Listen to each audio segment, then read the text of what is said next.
As a general rule of thumb, whenever you're working with two materials, so in this case concrete and wood, if possible, I think it's a good idea to start with the material that you're worse with. So in this case, we're starting with the concrete. My thinking was this: making stuff is half about avoiding mistakes and half about correcting for your mistakes as you go.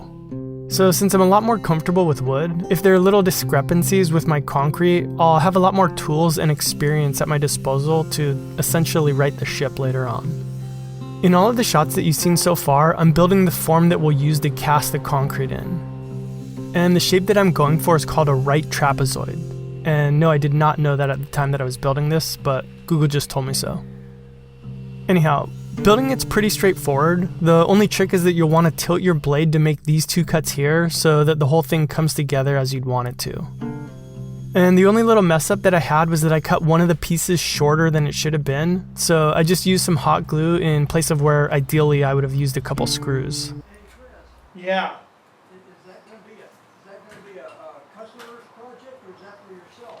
For us. That's just for you, out in the backyard? Yeah. I don't really do much customer stuff anymore. Would you take a lot of pictures, because I guess that's something you can advertise on? Well, I put him on YouTube. You know YouTube?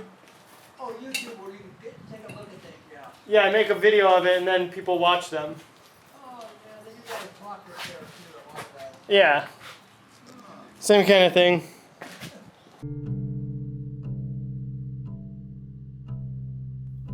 Once the form was built, I lined the whole thing with some paste wax and then used silicone caulking to get in all of the corners of the form. And if you're wondering who owns that extra set of hands that you see in this shot, that's Mike Clifford, aka the Industrial Maker, who's a whiz when it comes to this concrete stuff. So definitely go check out some of his projects to see some pretty incredible stuff. And if you're wondering why his fingernails look like this, it's because he came straight to my house after pulling a double shift at Hot Topic.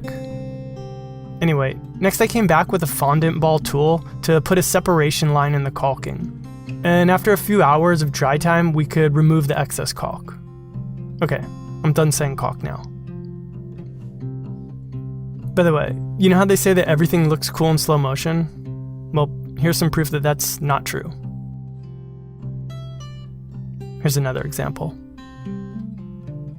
Next, I removed any leftover wax in the form with some acetone, and then later that night we could mix and pour the cement. I like this smell. For the acetone? For this project, we used the same stuff that we used on the Lego river table that I put out a couple weeks back, and also what we used for this bench right here. Anyhow, it's called GFRC, Glass Fiber Reinforced Concrete, and it's pretty remarkable stuff. Mike gets a lot more technical with it than I do, so again, go check out one of his videos if you're curious to learn more, because he explains it way better than I can. So with our face coat mixed, we poured it in and brushed it up the sides, and then mixed up another batch that we could use to backfill the form. The next day it was dry enough that we could use the form as a template to kind of level and thickness the concrete, and then we could pull it out. And now I'm realizing that that might be a bad choice of words given the imagery in this next shot. Anyhow, and here's the moment of truth. Yeah! Man, you tell me I haven't seen it yet. It's a Beautiful. good It's a beaut. Oh yeah. That's smooth. That's I'm like so a piece of confused. melamine. Did it not do Okay, it? that's enough patting ourselves on the back. Let's get to the wooden part of this build. The first part that I wanted to work on was the second half of the top. So I took a chunk of 8/4 walnut and cut off what I needed.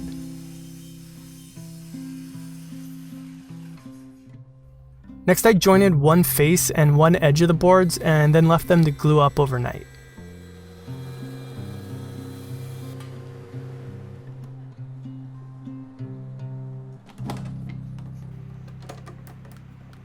The next day I used my joiner to bring down the thickness of the wood top down to the same thickness as the concrete top, which was right around 1.5 inches thick. Then it was just a matter of cutting the piece to width on the table saw, cross-cutting one of the edges to 90 degrees, and using my track saw to put a 45 degree on the opposite edge. And that's it. I was done. With the top, not the whole project. Come on, let's get back to work. Next I grabbed a piece of 6/4 maple and jointed and planed it to just over 1 inch thick. Then over at the table saw, I set my fence to 1 inch and cut out 4 long strips. This will eventually yield 4 legs, 2 long aprons, and 2 short aprons. Once I made the first cut, I rotated each of the pieces and made another pass so that all of the pieces were perfectly square.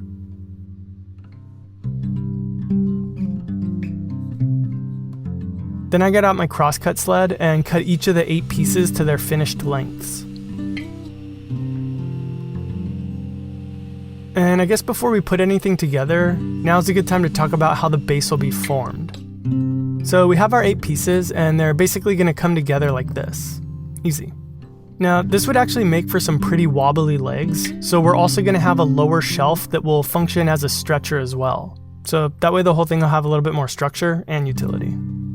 Before we actually put anything together, I had to cut dados in my legs that would receive the bottom shelf. So first I marked out where they would go, and then I marked a line that I could use to raise my dado blade to the appropriate height, and then I could start cutting. Each dado required 2 passes on the table saw. So I set my fence to the first position and made the first cut on all 4 legs, and then I set it to the second position and made the second cut on all 4 legs to finish them off. Next I turned my attention to joining the base pieces. So most frequently, I just use dominoes in this kind of situation, but I wanted to try joining some with dominoes and some with an initial butt joint that later got reinforced with a dowel, just to see if there was any noticeable difference. Now, obviously I wasn't going to stress test any of this since these are the actual legs for the project, and I have a hunch that one might be stronger than the other, but in this situation, I don't think it really makes that much of a difference. Either's plenty strong. I will say that the domino is slightly faster and easier to align, but it's definitely not necessary. It's a luxury.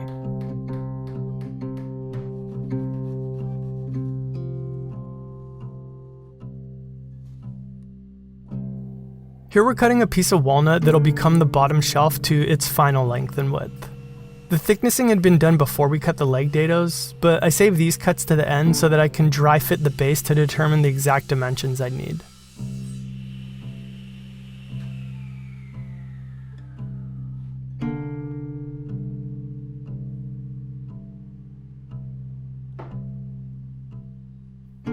And while I'm doing that, let me take a second to thank Care of for sponsoring this video. So if you haven't heard of them, Care of delivers personalized daily vitamin and supplement packs to help maintain better personal health. The vitamins and supplements are sourced with top quality ingredients, and packs are customized with honest, transparent information. I've been using Care of for about 6 months now, but more recently my wife started using them as well. So she started off by taking their online quiz, where she answered a few questions about herself and her goals. The whole thing only takes about 5 minutes. And then at the end, she was given a customized list of recommended supplements best for her. A few days later, her order arrived, and it contained things like fish oil, a prenatal vitamin, and magnesium, which promotes bone health and can impact energy and sleep, all 3 of which were major concerns for her. And you can see here it's pretty easy to tell which packs are hers and which are mine, and that's good, because I'm not really interested in finding out what would happen if I took a prenatal. But anyway, one of our favorite things about Care of is how convenient it is to take them, and that's thanks to their packaging. We just leave them on our dining room table and then take them whenever we sit down to eat. In fact, you might remember in a past video I made this dispenser cover for mine, so looks like I might have to make a new one for her. Right now, you can save 25% off your first month of Care of vitamins by going to takecareof.com and using the code 4eyes at checkout. Or just click the link in the description box below. So check them out. Okay, thanks Care of.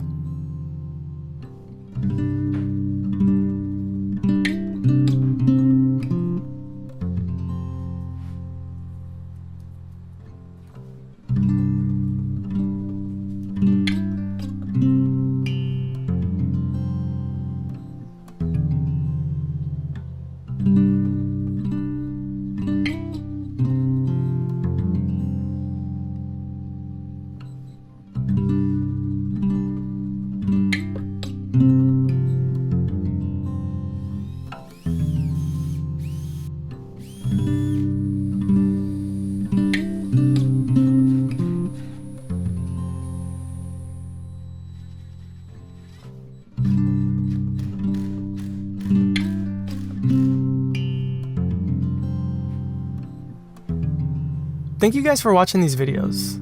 The channel's been going great lately, and I've gotten so many awesome messages from you guys, but do me a favor. If you really are enjoying these videos, share it. That's the best thing that you can do to help me out.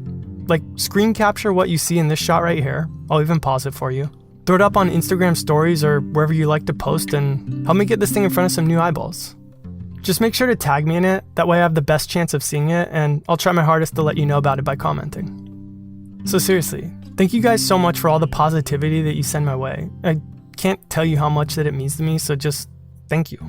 I mean, that's all I can say, I guess. Alright, see you in the next one.